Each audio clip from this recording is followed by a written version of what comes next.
ولا ليكي في الكحك البارد ولا ليكي في الكحك السخن. امال اعمل ايه؟ حيرتيني معاكي. متابعة قالت لي انا مش بحب الكحك الناعم، مش بحب الكحك المنقوش ولا البصامة، انا اصلا مش بحب الكحك ولا على البارد ولا على السخن. قلت لها خلاص، وانت عايز تاكلي كحك طعمه حلو، تعالى اعمل لك المعمول. المعمول دوت بيتباع كده في اماكن كده. مش عايزه اقول اسماء. بسعر كده وهمي. طب ليه؟ ده احنا بنص كيلو دقيق هنعمل 20 قطعة معمول، وطعمه تحفة، والعجوة جوه طرية من أول واحدة لحد آخر واحدة. يلا بينا نعمل معمول بالعجوة النهاردة بطعم تحفة، وإن شاء الله يعجبكم. وبينا نقول على المقادير. معايا في المقادير كوباية وربع من الزبدة، كوباية وربع من الزبدة. معايا نص كيلو من الدقيق. معايا كوباية إلا ربع من السكر البودر، كوباية إلا ربع من السكر البودر. ومعايا بيضة، ومعايا كيسين من الفانيليا. حلو كده. يلا بينا نسمي بالله ونقول هنبدأ ازاي. اول حاجة هحط الزبدة، وهحط عليها الزبدة طبعا انا كنت سايباها في المطبخ، فهي بدرجة حرارة المطبخ، ما بتكونش ساقعة. وبعد كده هنزل عليها بالسكر. لو عايزة تخلي السكر نص كوباية مفيش مشكلة خالص. ومعايا الدقيق في جنب. وبعد ما بدوب السكر بالزبدة، هبدأ ان انا انزل عليه بالبيضة وكيس الفانيليا. عقبال ما اضرب كل الكلام ده مع بعضه، وتعالوا بينا نتكلم عن العجوة. انا العجوة بتاعتي عجوة عادية خالص، ومستخدمة ربع كيلو بس. بجيب العجوة احطها في بولة، واحط عليها معلقة سمنة ورشة قرفة بسيطة، ومعلقة سمسم، والسمسم ده اختياري. وببدأ كده ان انا اعجن العجوة كأني بعجن عجين بالظبط، لحد ما تمتزج بالسمنة وتطرى وتكون زي العجينة. بشكلها لكور صغيرة على قد الكحكاية او على قد المعمولية اللي انا هعملها. وهبدأ بعد كده باحطها في جنب لحد ما اخلص العجينة بتاعتي. نزلت بالبيضة وبالفانيليا على السكر والزبدة، وهبدأ برضو اضربهم مع بعض لحد ما الزبدة تختفي تماما. وبعد كده هنزل بكمية الدقيق اللي عندي، وبفضل اقلب. مش بعجن المعمول زي البسكوت بالظبط، مش بيتعجن، يا دوب بس بنخلي الدقيق يختفي كده في قلب الزبدة والسكر والبيض. وبعد كده ببدأ ان انا اكون منه عجينة طرية، هتتشكل معايا بدون ما تتشقق، وبتكون طرية خالص. فبيكون سهلة جدًا في التشكيل. هابدأ بقى إن أنا أقلِّب كده وشوية، وهاسيب الإسباتيولا خالص من إيدي، وهاعجن بإيدي. لإن العجين بالإيد بيختلف جدًا، بتحسّي كده بملمس العجينة، هل هو محتاج سوائل، هل هو محتاج أي عجينة، مش شرط العجينة دي، لإن عجينة المعمول مش بتتحط لها أي سوائل خالص.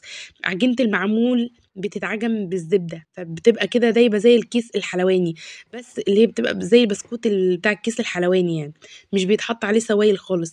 كل ما باعجن كل ما باخد.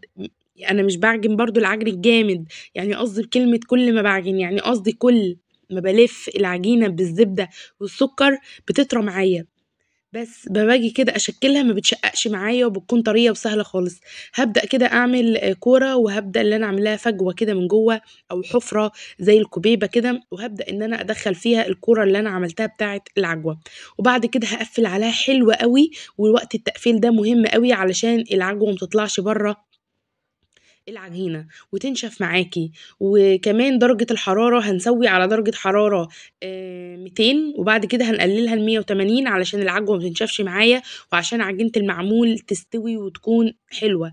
هنطلّعها لونها دهبي، وإن شاء الله هتطلع معاكم كويسة زي ما أنا عملتها قدّامكم بالضبط ماشية على الخطوات.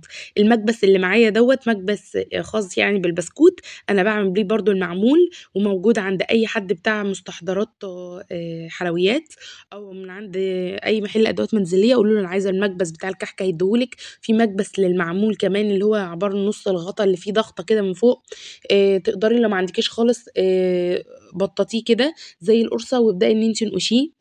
فأي حاجة أنتِ عايزاها شكّلي بيها براحتك. التشكيل ده يرجع ليكِ، المهم العجينة تطلع معاكِ مضبوطة. العجينة طرية معايا سهلة في التشكيل، مش مفرولة ولا ناشفة. طب هي لو لقيتيها بتلزق تقدري تحطي رشة من الدقيق بسيطة خالص، لو لقيتيها بتلزق معاكِ. ممكن نوع دقيق يطرد السمنة، أو نوع دقيق تحسّي إن هو كتير على السمنة، يعني نُص كيلو ممكن يكونوا، لو نوع دقيق أنتِ مستخدماه مش كويس هيطلع معاكِ طري، فتقدري أنتِ تحطي رشة دقيق كمان. في أنواع دقيق يا جماعة، عشان كده باقول لكم لمّا تيجوا تروحوا تشتروا أي دقيق خاص بالذات بالبسكوت والكحك، تبقوا عارفين ومتأكدين من عند الراجل اللي أنتم بتشتروا منه إن أنتم هتشتروا دقيق خاص بالكحك والبسكوت. هو بيأكد المعلومة، أنتِ بتأكدي المعلومة عليه، وبتقولي له أنا عايزة دقيق كويس للكحك والبسكوت.